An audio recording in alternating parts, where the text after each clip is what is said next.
Everyone, मैं आज आपको बता रही हूँ बिरयानी रेसिपी। तो पहले मैंने 3 प्याज कट कर लिए थे, वो भी पतले पतले, और फिर मैंने कढ़ाई में तेल डाल लिया था बड़ा 1 चम्मच। उसके बाद ब्राउन होने तक के हमें पकाना था इसको। तो आप जैसे देख रहे हैं इस तरीके से जब ब्राउन हो जाए तो आप इसको निकाल लें। फिर उसके बाद गरम मैं स्क्रीन में दिखा रही हूँ, ये सारे गरम मसाले आपको निकाल लेने हैं। फिर उसके बाद उसको ग्राइंड कर लेने हैं आपको सबको। ये बिरयानी मसाला है, तो मैंने इन सबको मिक्सर में जार में डाला। फिर उसके बाद मैंने इन सबको ग्राइंड कर लिया।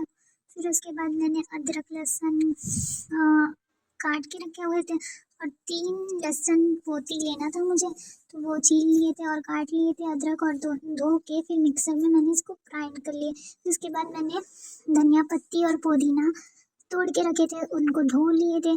फिर उसके बाद हमें अग्नि तैयार करनी थी, तो मैंने प्याज काट के और तेज पत्ता और गरम मसाला, मतलब बड़ा इलायची और लौंग और काली मिर्च, और इन सबको डालना था। खड़े मसाले, वो भी चिकन धो लेना था पहले, फिर उसके बाद धो के ये सब आपको डालना है।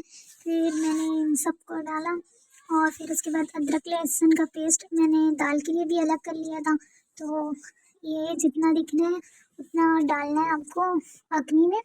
फिर उसके बाद मैंने ये चिकन में डाली। फिर उसके बाद प्याज जो हमने पकाया था, ब्राउन किया हुआ था, उसको फिर डाली मैंने। उसको आधा डाला क्योंकि मुझे बिरयानी में आधा डालना था, लास्ट कोटिंग में डालते हैं तो। फिर उसके बाद जो मैंने बिरयानी मसाला पीस के रखा था, तो मैंने दाल के लिए भी बचा लिया था, और फिर आधा मैंने अग्नि में डाल दिया था।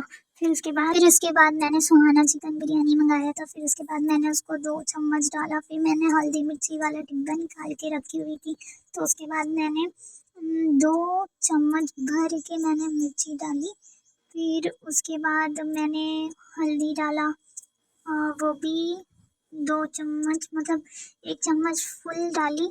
फिर उसके बाद मैंने थोड़ा सा कम डाला। फिर उसके बाद मैंने 1 चम्मच भर के पीसी धनिया डाली। फिर उसके बाद 1 और चम्मच पीसी धनिया डाली। फिर उसके बाद गरम मसाला था मेरे पास 1 तो और एवरेस्ट का, तो वो गरम मसाला डाली। फिर उसके बाद मैंने दही ला के रखी हुई थी, तो दही ये 1 पैकेट पूरा डाली। फिर उसके बाद और डेढ़ पैकेट डालना था मुझे, तो 1 पैकेट दही डालने के बाद मैंने 1 और पैकेट का आधा दही और डाला। फिर उसके बाद धनिया पत्ती और पुदीना मैंने जो काट के रखे थे और धो के रखे थे, तो फिर मैंने उसको डाला, पुदीना डाली पहले। फिर उसके बाद धनिया पत्ती डाली। फिर नींबू निचोड़ी, नींबू निकाल के रखी 2 ठो। फिर उसके बाद मैंने नींबू निचोड़ा पूरा अच्छे से सब जगह। फिर उसके बाद मैंने नमक डाला, नमक अपने स्वाद अनुसार डालना है आपको। फिर उसके बाद मैंने इन सबको मिक्स किया। आपको एकदम अच्छे से मिक्स करना है, जैसे मैं मिक्स कर रही हूँ पूरा, मतलब पूरी तरीके से दही वही सब जो हमने मसाला डाला है वो पूरी तरीके से हो मिक्स हो जाए। फिर इसके बाद आप देख रहे हो, फिर मैंने इसके ऊपर तेल डाला। इतना डालना है कि मतलब गोश्त पूरा अच्छे से पीक जाए।